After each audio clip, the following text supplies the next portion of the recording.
السلام عليكم ورحمة الله وبركاته، حياكم الله. أنا علقت على القطة والشيخ وليد مهساس والقبلة وأغلى قبلة على وجه الأرض، لكن هالني إن إحنا شفنا لكن لم نسمع ما قاله الشيخ وليد مهساس من آيات.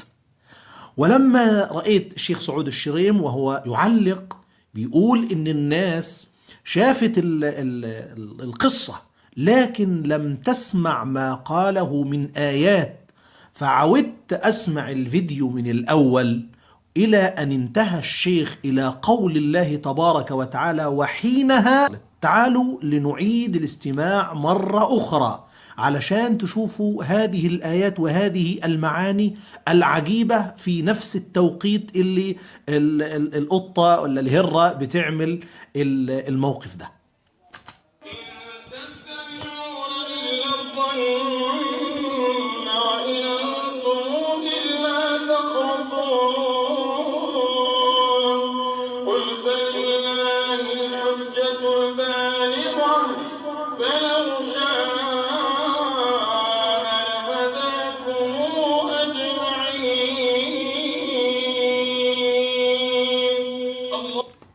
انظروا، هذه هي الآية اللي حصل فيها الموقف: فلله الحجة البالغة ولو شاء لهداكم أجمعين.